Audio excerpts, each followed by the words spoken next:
En su primer día de trabajo, inesperadamente vertió agua hirviendo sobre las piernas de su jefe. En realidad quería comprobar si ese hombre completamente paralizado de verdad no sentía nada. A la hora de comer, siempre se distraía con la secretaria del jefe y acabó metiéndole la comida en los ojos al jefe. Durante la formación como cuidador, o se quedaba dormido, o se quedaba mirando al vacío. Cuando intentó pasar al jefe a la silla de ruedas, casi lo hace caer al suelo. Aquella noche, el jefe quiso contestar el teléfono. Él le pasó el móvil sin pensarlo, olvidando por completo que ese hombre solo podía mover la cabeza. Era una persona simple y directa. Nunca tenía en cuenta los sentimientos de los demás. Le parecía que la barba del jefe quedaba fatal, así que se puso a recortársela sin más. De esta manera, de esta otra, o de aquella.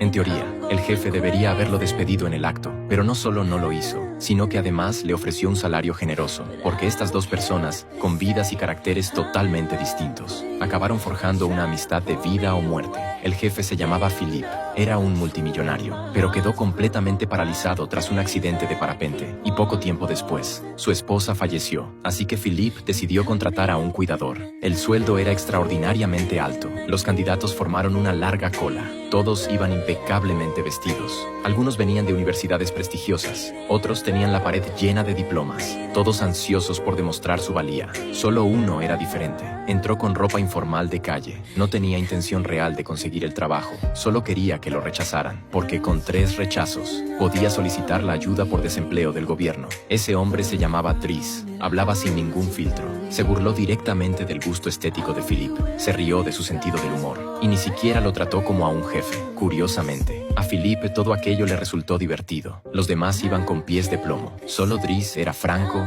directo y auténtico. Así que Philippe le gastó una pequeña broma. Le dijo que volviera al día siguiente a recoger el justificante de rechazo. Lo que no sabía era que Dries acababa de salir de la cárcel. No tenía trabajo ni futuro, y su madre lo había echado de casa. No tenía a dónde ir. A la mañana siguiente, Dries llegó a la mansión. Solo quería la firma e irse, pero el mayordomo lo llevó a dar una vuelta por la casa. Las habitaciones eran lujosas y majestuosas. Los sirvientes iban y venían sin parar. Lo que más lo dejó impactado fue el baño, blanco y reluciente, en su propia casa. Ni siquiera tenía una bañera decente. Cuando volvió a ver a Philippe, estaba convencido de que lo rechazarían. Para su sorpresa, Philippe le dio una oportunidad, un mes de prueba. Para Dries, aquello era como ganar la lotería. Aceptó al instante. No se dio cuenta de que precisamente esa actitud distante, sin compasión condescendiente, hizo que Philippe volviera a sentirse respetado después de mucho tiempo. Pero Dries no tenía ninguna experiencia como cuidador. Se equivocaba constantemente. Se quedaba dormido durante la formación. Incluso usó crema para los pies como si fuera champú.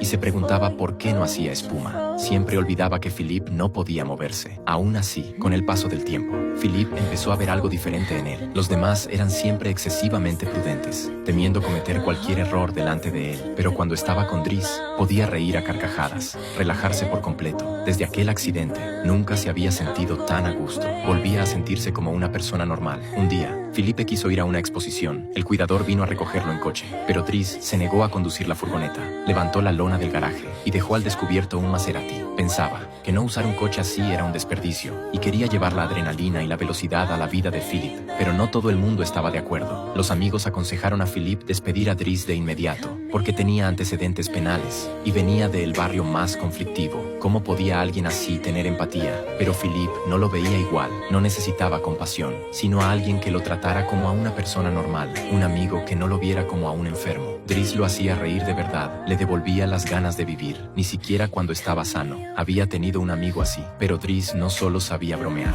Una noche, vio a Philippe empapado en sudor y respirando con dificultad. Era un ataque de dolor fantasma, una secuela cruel de la parálisis. El cuerpo no sentía nada, pero el dolor era completamente real. Dries no dijo una sola palabra, solo le secó el sudor con una toalla. Apoyó suavemente la mano en su rostro y se quedó con él hasta que el dolor pasó, para evitar que volviera a ocurrir. A las 4 de la madrugada, empujó la silla de ruedas de Philippe por las calles de París. Philippe le explicó que esa enfermedad se llamaba dolor fantasma y que la sensación era como tirar un filete helado directamente dentro de agua hirviendo. Dries no respondió nada, simplemente siguió empujando la silla en silencio. Más tarde, los dos pasaron la noche hablando. Philippe le contó su vida. Desde pequeño le enseñaron a ser fuerte. Entró en las mejores escuelas. En la universidad conoció al amor de su vida. Construyó su fortuna desde cero. A él y a su esposa les apasionaba el parapente. Mirar el mundo desde el cielo le hacía sentirse libre, hasta que aquel accidente lo cambió todo para siempre. Dries no supo cómo consolarlo, pero Philippe Philippe le dijo que cuando terminara el periodo de prueba, lo contrataría de forma definitiva. Poco después, Dries descubrió que Philippe tenía una amiga por correspondencia. Llevaban 6 meses escribiéndose, pero nunca se habían visto, ni siquiera habían hablado por teléfono. Philippe decía que solo buscaba una relación espiritual, pero Dries lo entendió al instante. Tenía miedo a que la verdad provocara un rechazo, miedo a parecer débil, así que Dries marcó el número por él. Philippe entró en pánico, pero al oír su voz, todo fluyó de forma sorprendentemente natural. Dries lo ayudó a dar el paso más importante. Desde entonces, Philippe no pudo parar. Cada vez que tenía ocasión la llamaba. Hablaban de arte, de poesía y de todo un poco, y sus sentimientos se hicieron cada vez más profundos. Hasta que un día, ella propuso verse en persona, y Philippe se quedó paralizado, sin saber cómo contarle que estaba tetrapléjico.